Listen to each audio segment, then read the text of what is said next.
마태복음 28장 18절부터 20절 말씀입니다. 제가 봉독하겠습니다.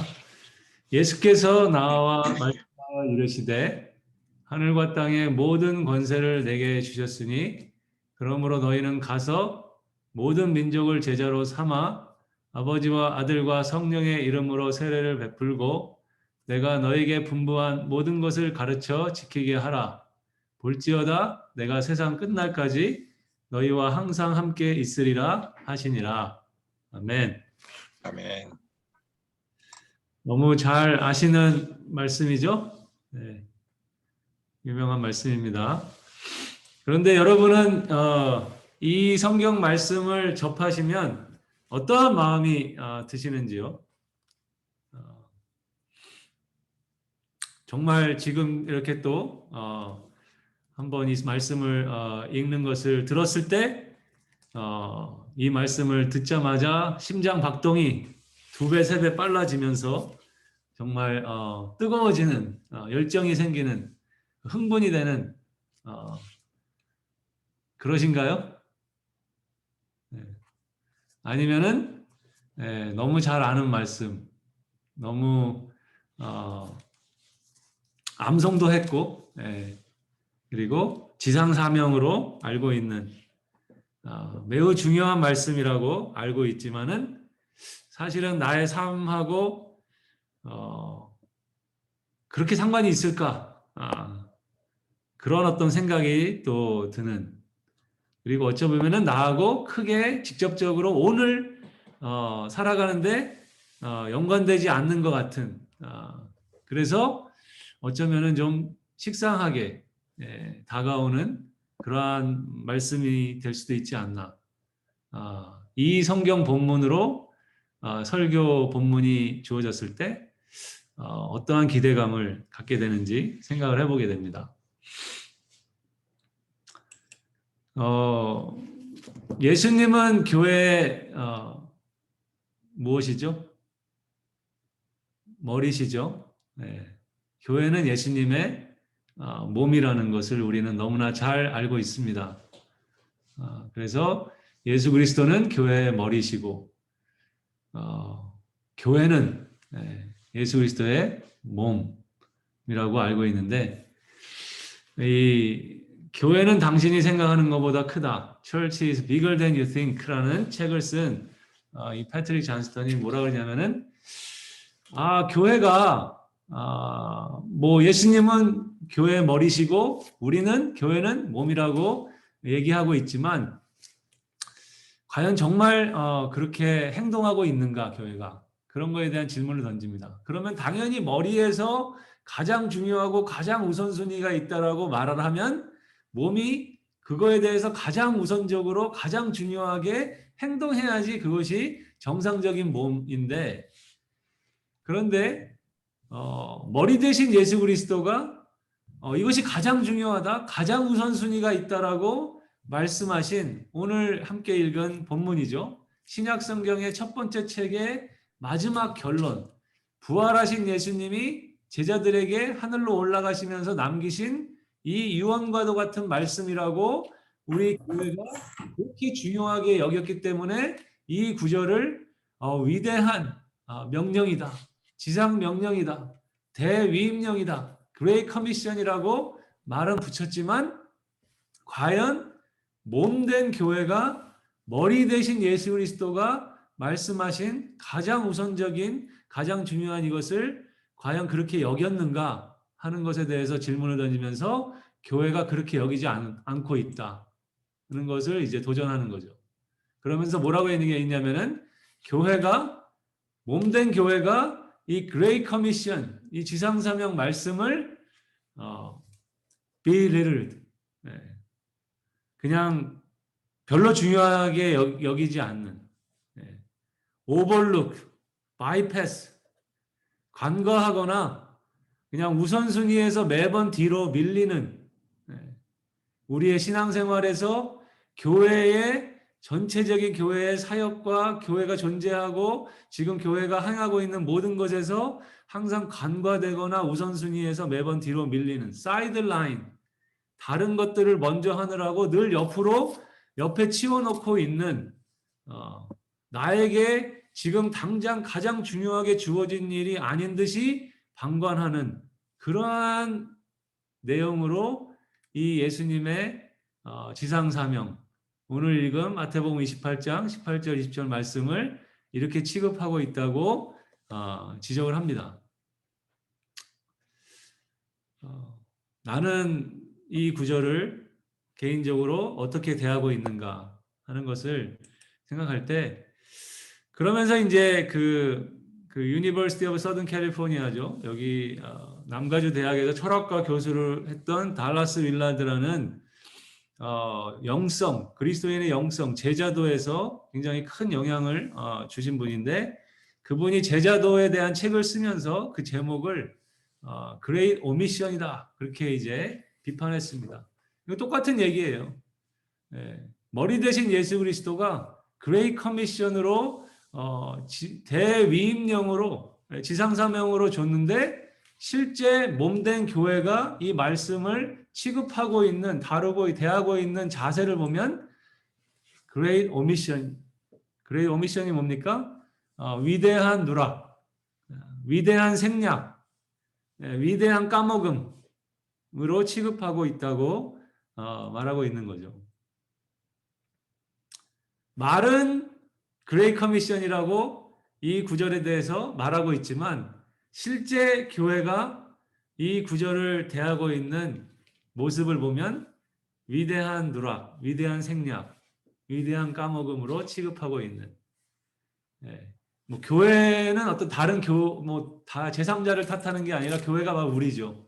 내 자신이 이 예수님의 말씀을 어떻게 대하고 있는가에 대해서 다시 한번 생각해 보려고 합니다. 왜 마태복음 28장 18절 20절 신약의 첫 번째 책의 결론으로 주어지면서 부활하신 예수님이 남기신 이 유언과도 같은 말씀, 그래서 지난 2000년 교회 역사에서 이 말씀을 지상사명이다, 대위임령이라고 그렇게 이름 붙였지만, 그렇게 이름 붙인 것에 전혀 걸맞지 않게 왜 오늘날 교회는, 오늘날 나는 이 말씀을 그렇게 중요하게 비중 있게 여기지 않을까?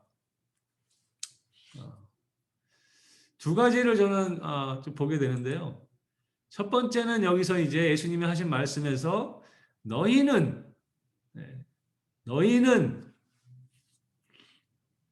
하늘과 땅의 모든 권세를 내게 주셨으니 그러므로 너희는 가서 하면서 이제 네 개의 명령형 동사를 말하고 있는데, 가장 핵심적인 명령은 제자를 삼으라 라는 말씀인데, 그런데 너희는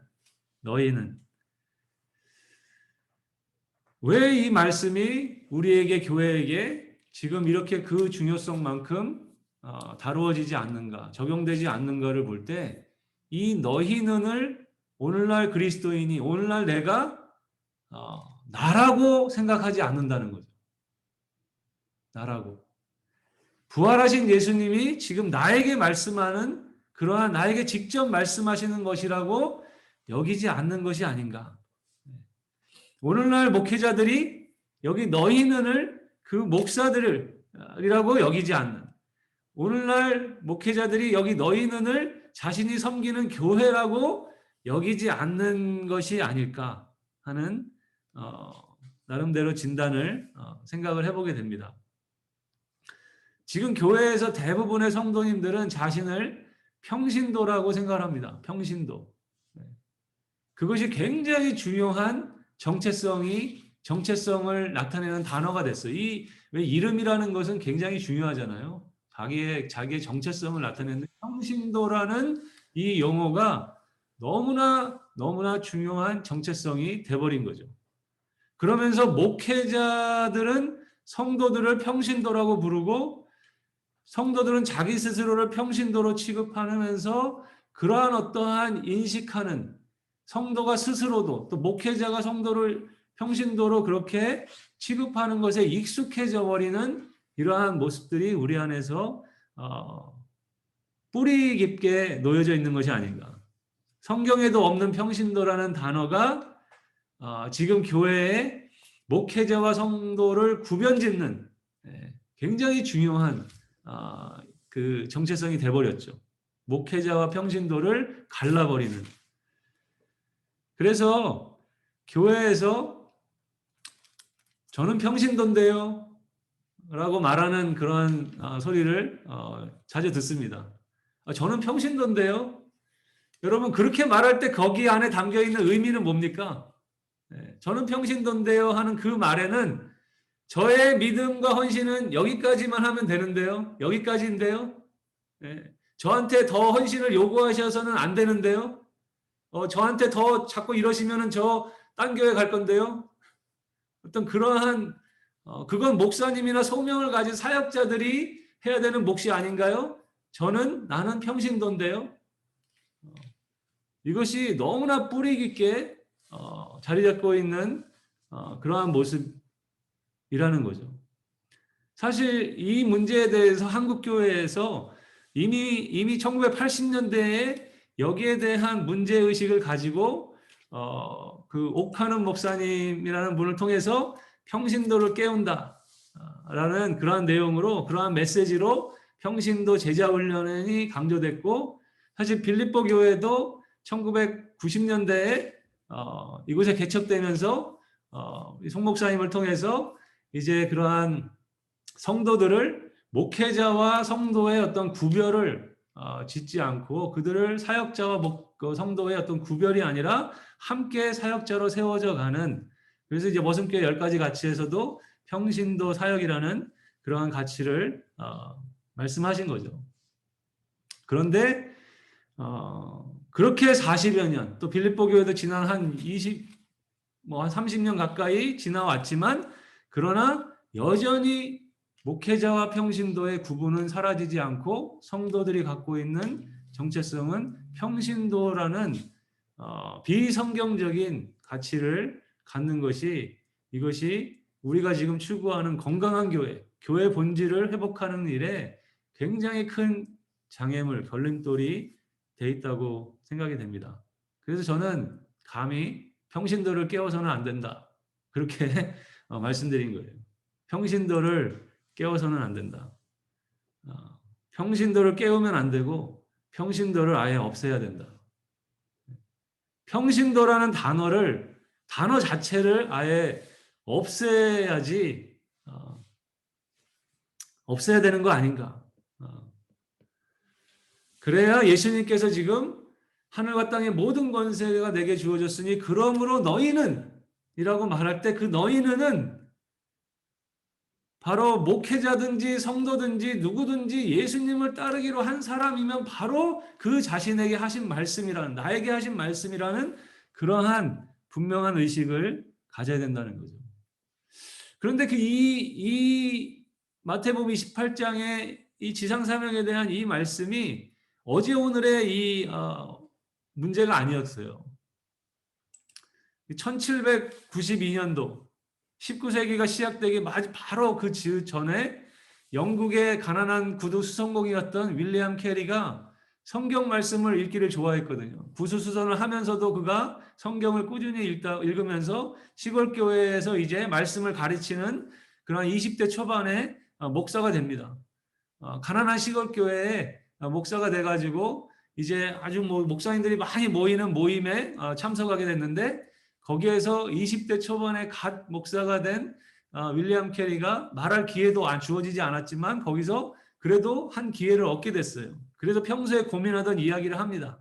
우리 주님이 십자가에서 죽으시고 부활하셔서 마지막으로 남기신 말씀, 너희는 가서 모든 민족으로 제자를 삼으라고 하셨는데 왜 오늘날 우리 교회들이 아직 복음을 듣지 못해서 죽어가는 이교도들을 위해서 정말 복음을 전하러 가지 않는 것입니까? 에 대해서 그러한 이 말씀이 나에게 우리에게 주어진 건데 왜 하지 않는 것입니까? 너무나 당연한 그러한 질문을 던졌을 때 그곳에서 가장 영향력 있는, 가장 나이가 지긋한 목사님이 말씀하신 것이 유명한 일화가 됐죠.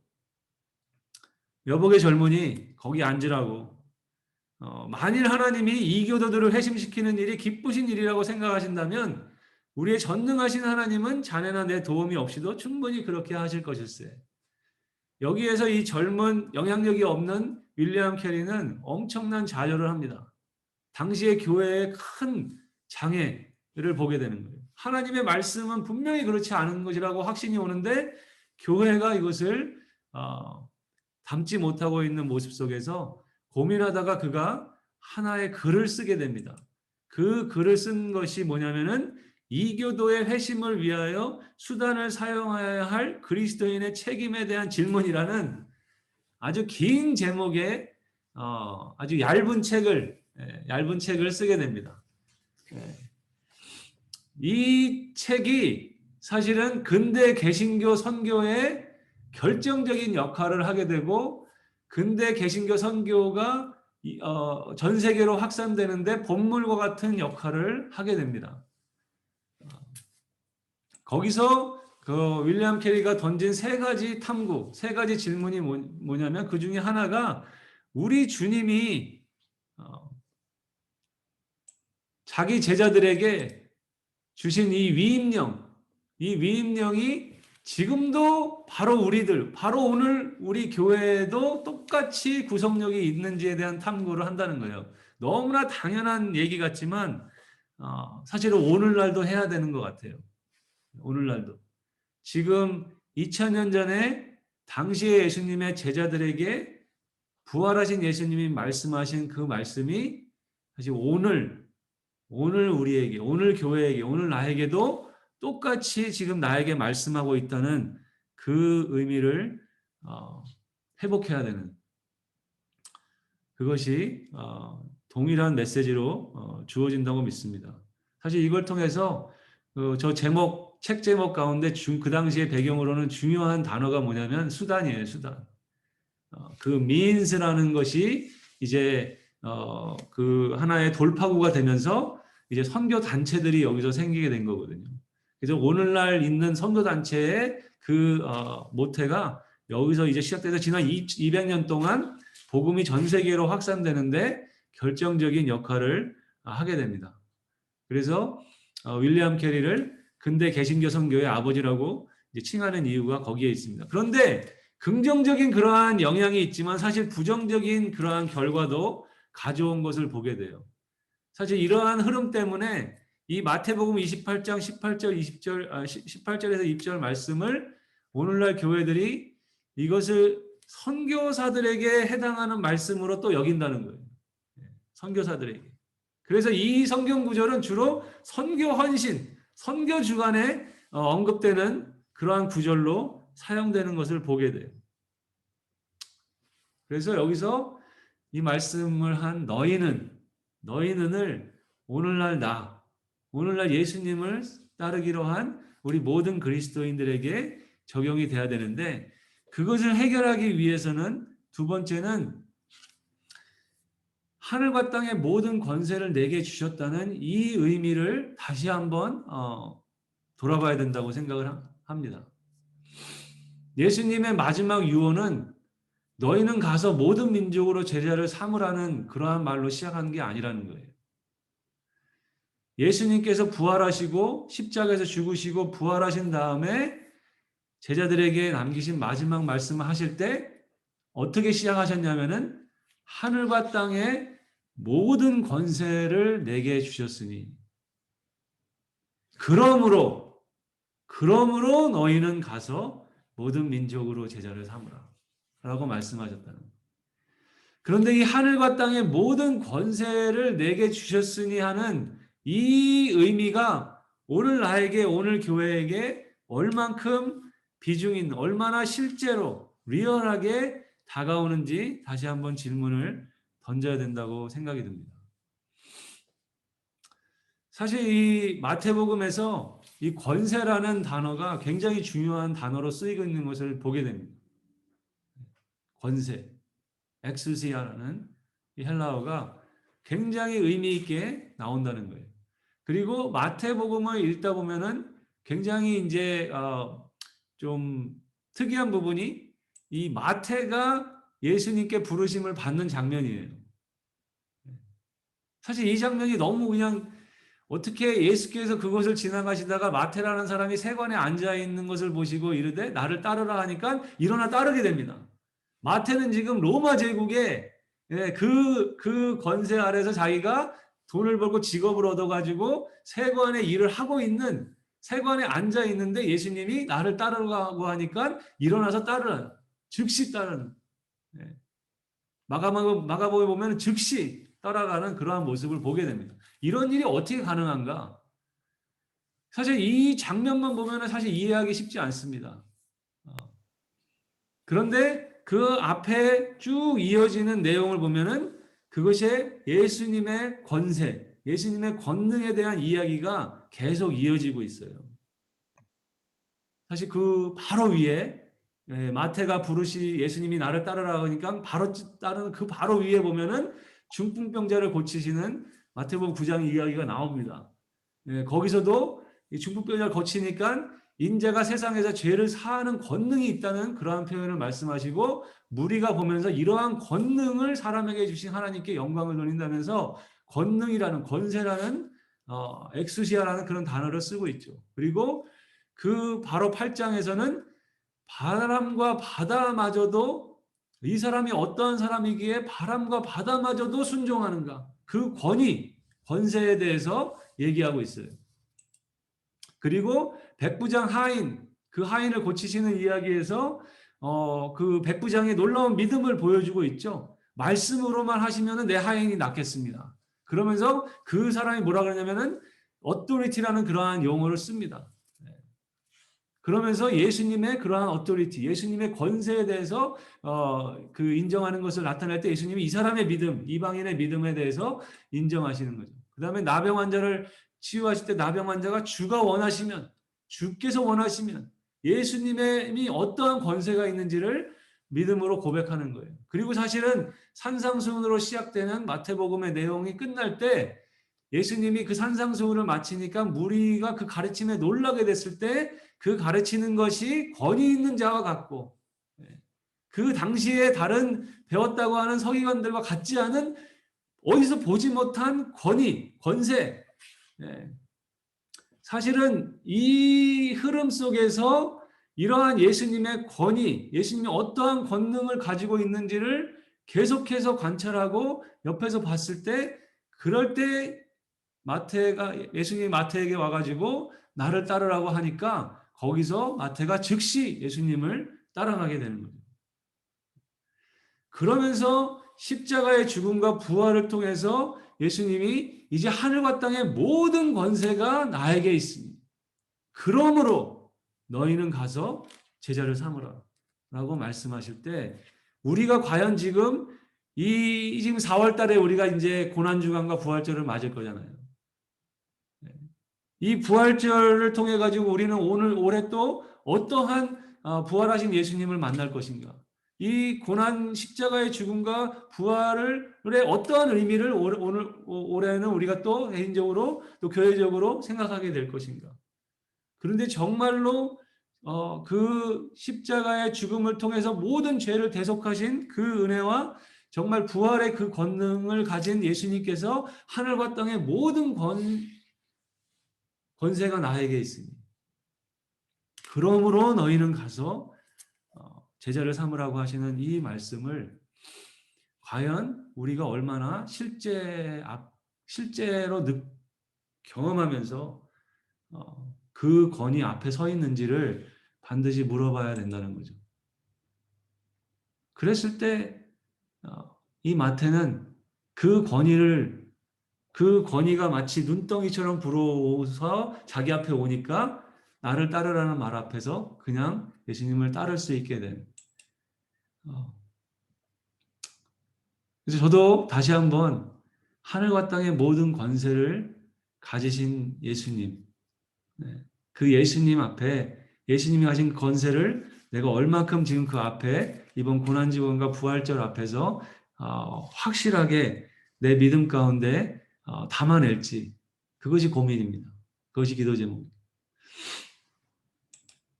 그리고 만나며 사랑하며 16과에 보면 지상과제 그레이 커미션이 나옵니다. 거기서 위임하신 하나님이 위임하신 구약에서 타락 전에 창세기 1장 28절에 복을 주시고 모든 것을 창조하신 그 창조주 하나님의 권세, authority, 그 권세를 가지신 하나님이 그 권세를 자기 형상으로 창조한 인간에게 위임하시면서 너희가 다스리라고 말씀하시는. 그리고 십자가의 죽음과 부활을 통해서 이제 하늘과 땅의 모든 권세를 가지신 예수님께서, 사실 하나님이, 예수님이 직접 하시면 제일 속편하실 텐데 그 놀라운 권세를 갖고, 그런데 그 권세를 가진 분이 그러므로 너희가 가서 제자를 삼으라 라고 우리에게 위임하시는 하나님. 근데 그것은 어느 목사나 선교사들에게만이 아니라 예수를 따르기로 한 우리 모든 교회에게 주신 말씀이라는, 사실 만사인의 사명이 이것을 교회마다, 성도들마다, 목회자들마다 회복시키도록 하는 그 내용이 만사인의 사명이라고 믿습니다. 음부의 권세를 압도하는 그러한 교회가 모든 민족 가운데 세워지기 위해서 한 성도, 한 목회자, 한 교회를 섬기는데 거기에 큰 걸림돌로 되어 있는 이 내용을 해결해야 된다고 믿습니다. 2주 전에 키르기스탄에 다녀오면서 거기서 또 이 메시지를 같이 나눈 겁니다. 키르기스탄 교회들에게 그 성도님들에게 똑같이 하늘과 땅의 권세를 가지신 그러한 내용으로 우리 모두가 다 이 말씀 앞에 우리가 담아내야 될 그러한 내용이라는 걸 나눴는데, 사실은 키르기스의 첫 5년 전에 처음 그 세미나를 했을 때 이 내용을 가지고 만났던 그 굴라즈라는 자매님, 평신도예요. 평신도란 용어를 없애야 되는데 그냥 성도님이에요.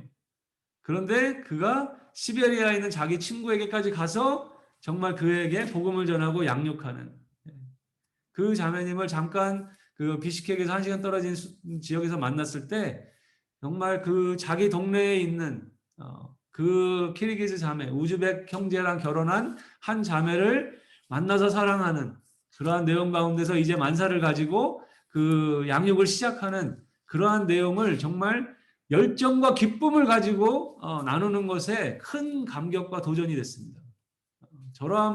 저렇게 이 말씀을 자기의 말씀으로 받는 분들이 계시구나 하는 것들이 큰 도전이 됐죠. 이러한 분들이 곳곳에 세워지고 있고 그러한 일들이 또 우리 만사인의 그러한 사명으로 각 교회들마다, 각 성도님들마다 안에서 일어나게 될 줄로 믿습니다. 그러한 또 사명감을 가지고 계속 나가는데요. 참 여러분, 그 지금 우크라이나 전쟁하면서 여러 가지 그 내용들이 있지만 우리가 봤잖아요. 그냥 일반 시민들인데 결혼식을 하자마자 그 다음에 총을 잡고 자기 나라를 지키겠다고. 그 다음에 일반 시민들이 다 자발적으로 자원해서 그들이 자기 마을을 지키겠다고 나서는, 할머니들마저도 총을 잡고 연습하는 그러한 것들이 있잖아요. 사실 지금 우리는 전쟁이잖아요. 영적인 전쟁. 아직 이미 하나님 나라가 임했지만 아직 임하지 않은 하나님 나라 사이에서 우리는 영적 전쟁 중이죠. 영적 전쟁 중에서 지금 예수님이 우리에게 이 말씀을 주신 거죠. 하늘과 땅의 모든 권세가 내게 있는데 그러므로 너희가 가서 제자를 삼으라. 볼지어다 내가 세상 끝날까지 너희와 항상 함께 있을 것이라는 그 약속을 주시면서, 여러분 생각해 보십시오. 모든 성도들이, 각 교회마다 모든 성도들이 자발적으로 이 말씀 앞에 서서 이 영적 전쟁의 최전방에 서겠다고 나설 때, 그것이 정말 내가 어떠한 권세 아래 있기 때문에라는 것을 확신하기 때문에, 그럴 때 오늘날 우리가 그 교회가 교회다워지는, 그리고 교회를 통해서 주님께서 기대하신, 사실 예수님은 교회는 내가 세울 거라고 그랬거든요. 음부의 권세가 이기지 못하는 교회, 이 반석 위에 내 교회를 세울 거니까 너는 가서 제자를 삼으라. 그 사명을 계속해서 감당할 수 있도록 만사인이 이것을 깨우는 그러한 사명을 지속해서 감당했으면 좋겠습니다. 네, 잠깐 기도하겠습니다. 하나님 아버지 감사합니다.